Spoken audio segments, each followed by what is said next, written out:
What is up, YouTube, and welcome to this Game of Thrones Season 8 Episode 1 video. So if you're new to the channel, please drop a like and a subscribe if you did enjoy the video. Yes, the Game of Thrones videos are back at it again with that Game of Thrones videos.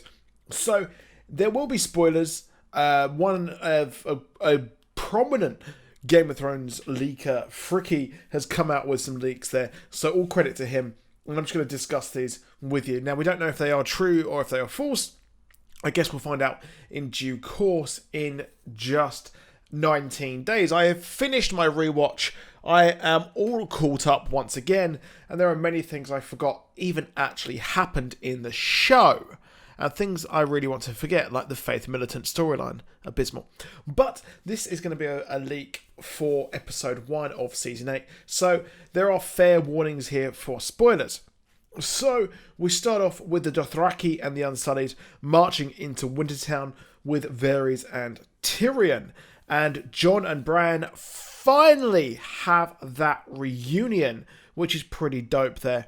And Sansa is offering all of Winterfell to Daenerys, and she gets a pretty frosty reception there, even frostier than the winter we're about to have in Game of Thrones. Bran lets him know that the wall has fallen and the Night King is riding his dragon down south there, which is not looking good whatsoever for, well, the entirety of humanity. So that's not good there at all. Now, of course, the whole bend the knee situation, the memes were dope when we had the show again when it was on, going on with season 7. But Lyanna Mormont, of course, she is like, well, we chose you, not Daenerys Targaryen. Well, the problem is he's sort of bent the knee and a bit more to Daenerys there. So that's a bit odd. I expect that they probably would allow a marriage of some sorts between the two, and I expect that if that happens, that would probably fix that whole situation with him bending the knee, of course, there as well. And of course, the Northern Lords are not happy that the Lannisters are going to go up north, but we know Cersei, she is not going to be happy with that whatsoever. Well, she's not going to be allowing them to fight with them, and she's going to just send her armies up north, or send a small sort of army there to allow them to all fight. Now, next up, we've got Sansa reunion with Tyrion as well, and they talk about the Lannister troops and asking, does he really trust her? And Tyrion, thinking that Cersei is pregnant and she has a reason to fight, tries to assure Sansa that she has changed, but I really doubt that she has changed whatsoever. And we get a Jon and Arya reunion as well, and Jon says that, did you get to use Needle? And Arya's just like, once or twice. So it's interesting there, and he's going to use Arya, and Arya is going to help him warm up Sansa towards Daenerys there as well. Now, big theory was at the end of last season was the fact that Euron has gone to go and get the Golden Company. He says that he is obviously going to go and live on his island, just like the rest of the Greyjoys, and wait this war out, because they've kind of been dicked over by most of the entire north there and really the south. They've not had a great time. So the Greyjoys return, and they return with the Golden Company, but without the huge ass elephants that we had, kind of what we were expecting from the books and the art and things like that.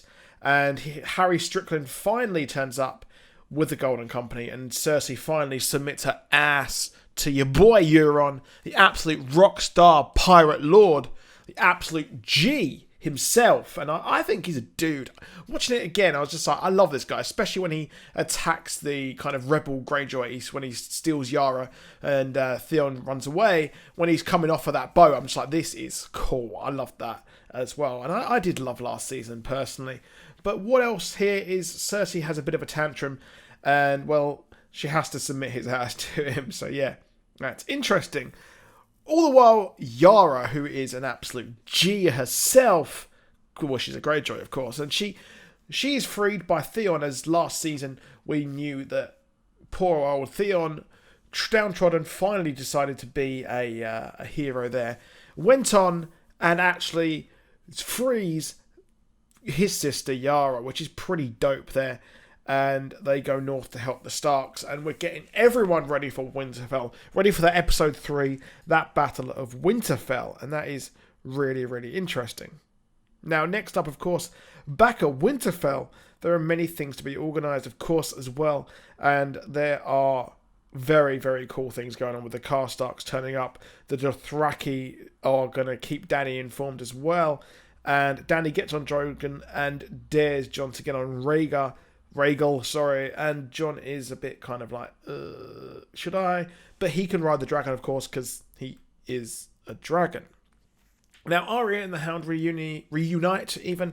Arya and Gendry reunite as well, which is pretty darned awesome. As well as this, Jon has to talk to Sansa, and she keeps telling him about duty, and yeah, it's a bit weird there as well.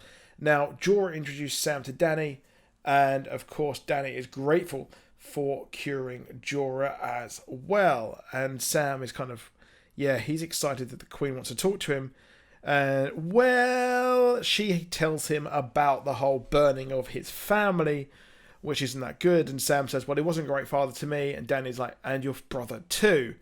And he kind of, thanks for telling her. Sam's confused in his emotions, goes to talk to Bran, and Bran tells him that he needs to hurry up and tell Jon the truth, that he is banging his auntie. So he's just like, yo, what's up, and things like that. And, Sam is a bit awkward here telling him this, and says that forget about the King of the North and forget about her being the Queen. Actually, it's you should be the King and Lyanna Stark because of Rhaegar Targaryen. You are a Targaryen. And that is kind of like, that's awkward. It's interesting that he decides to kind of screw over Daenerys right at that moment when they go back to unite and fight, which is very odd. But they can get married, I would presume, as well. So Tormund and Beric tell Ed that the wall has fallen, the Night's King crossed into Westeros, and he has a dragon. And Ed tells him that when the wall fell, something strange happened. Maybe some strange symbols on the walls, maybe a message from the Night King. And there is a message on the wall there as well. And the episode ends with the Night King arriving at Castle Black. That is very, very curious there. Now, I think that's cool. Let me know what you think in the comments down below. I haven't had time to really make much of this video. I've only had about an hour to make this before I go off and go somewhere else. But let me know what you think in the comments. Drop a like, drop a subscribe. I'm pumped. Are you pumped? Thank you to Fricky for the leak there as well. I'll see you soon. Goodbye.